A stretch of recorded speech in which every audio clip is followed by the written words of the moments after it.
जी आगरा से। राधे राधे। राधे राधे महाराज जी। महाराज जी, जब मेहनत के बावजूद अच्छा परिणाम नहीं मिलता तो पहले यहीं रुक जाते हैं, फिर आगे चलते हैं। जब हम मेहनत करते हैं, बहुत अच्छी पढ़ाई या अच्छा जो भी कार्य करते हैं, परिणाम अच्छा नहीं आता, तो उसमें प्रारब्ध बहुत जोर का होता है, बुरा। पूर्व का जो बुरा प्रारब्ध होता है वो बहुत जोर का होता है। पर इस समय का वर्तमान यदि हमारा जोरदार हो जाए उससे, तो उसको रौंद देगा, उसको रौंद देगा, पर आएगा वो जरूर बुरा प्रारब्ध। जैसे बचपन से भजन मार्ग में चले, क्रिया बहुत मंगलमय, लेकिन प्रारब्ध बहुत बुरा, दोनों किडनी फेल कर दिया। अब ये क्रिया बहुत मंगलमय भजन की, तो वो हमें परास्त नहीं कर पा रहा, प्रारब्ध ने तो अपना परिणाम दिखा दिया।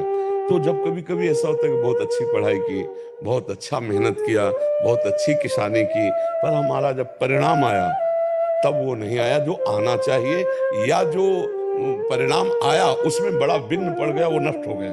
फसल बिल्कुल तैयार है और वर्षा ओले गिर गए, सब नष्ट हो। इसमें प्रारब्ध बहुत जोर का होता है।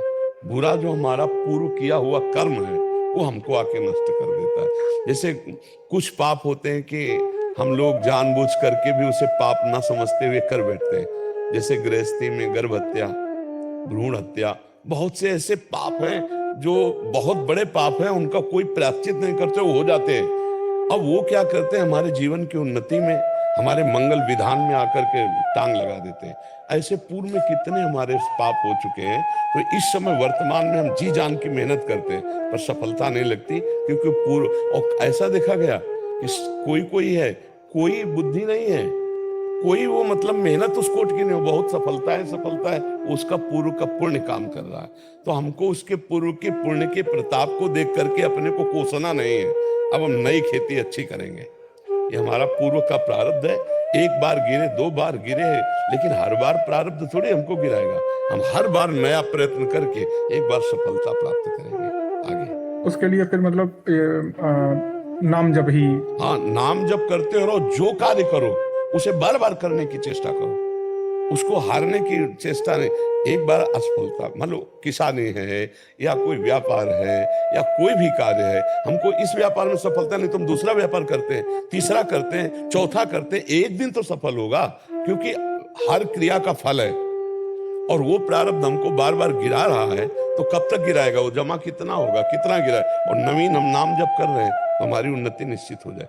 अगर आज हम नाम जप ना करते होते, भगवान की शरण में ना होते, क्या विचार सड़ रहे होते और क्या जीवन सड़ रहा होता। और आज भगवान की शरण में तो उत्तम विचार और आनंदमय जीवन।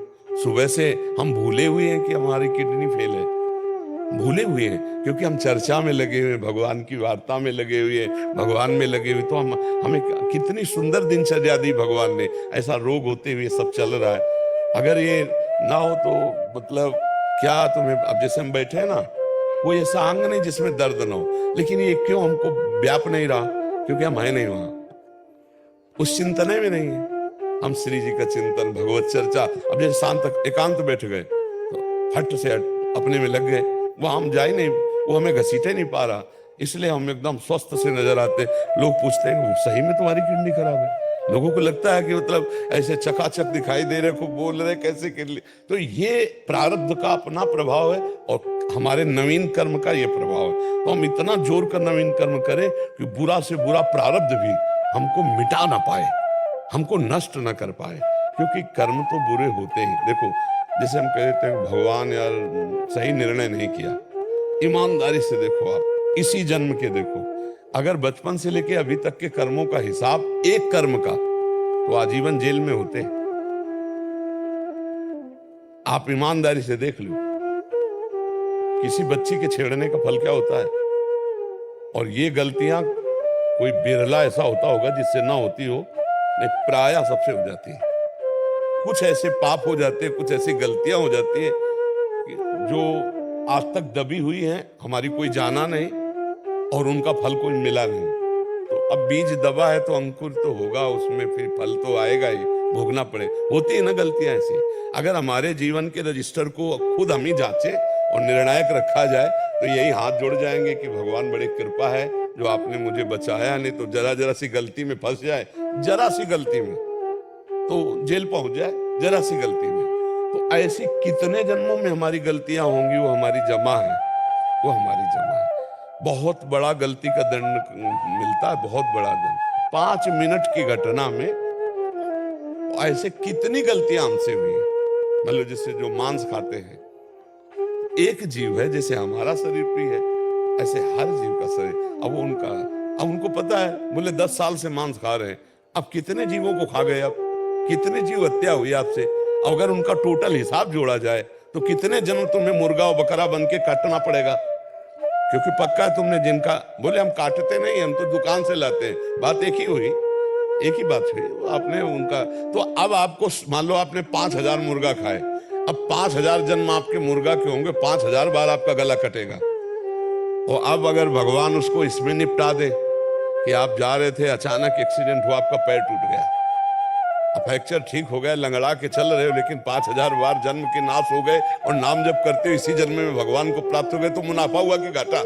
हम लोगों को लगता है भगवान घाटा किए, जब से भक्ति शुरू की तब से ये सब हुआ, तभी से सब शुरू नहीं। बड़ी कृपा हो रही, भगवान के न्याय में बहुत कृपा है। अगर वो सही ईमानदारी से हमें कष्ट दे तो निश्चित, ये हम इसलिए कह रहे, जैसे बच्चे ने कहा मन बहुत गलत सोचता है, ऐसे सबसे जवानी में गलतियां होती हैं।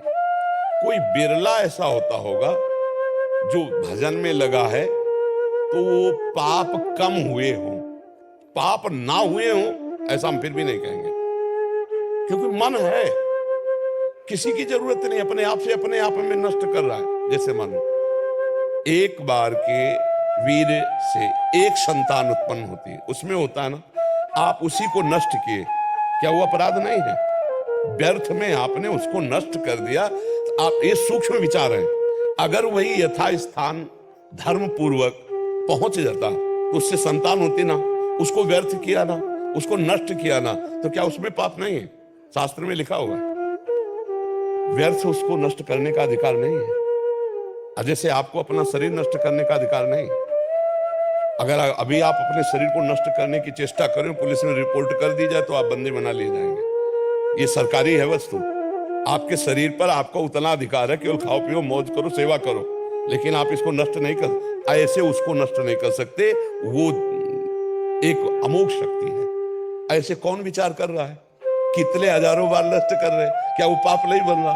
बहुत से ऐसे पाप हैं जिनका अगर निर्णय किया जाए तो हम फंसे फंसाए रखे रहेंगे।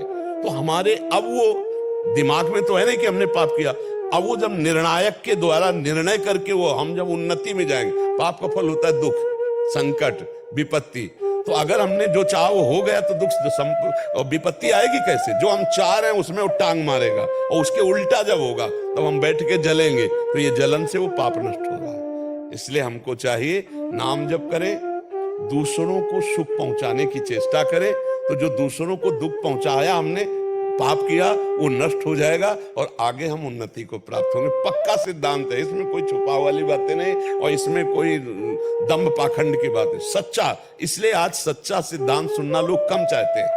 अब ऐसे हम श्री जी की चुनरी दुपट्टा या जो मेवा विचार कुछ भी ऐसे देना, उसका ज्यादा खास महत्व तो नहीं, और जब तुम्हारी जेब से 3-4 लाख रुपया गए तब लगता है। ये जो राख मिली है ना, आप ऐसे मत समझना 3 लाख रुपया दिया, कुछ नहीं होता है, कुछ नहीं होता है। अगर किसी का काम बन जाता है तो वो उसके पुण्य का संयोग होता है, वो राख होता है, जंतुर से नहीं होता, उसका पुण्य का संयोग होता है। इसलिए भ्रमित मत हो, अपने द्वारा ही अपना उद्धार करो, खूब नाम जप करो, दूसरों को सुख पहुंचाओ और आए हुए प्रारब्ध से लड़ना सीखो, हारना नहीं, कभी हारना नहीं। मनुष्य जीवन हारने के लिए नहीं मिला,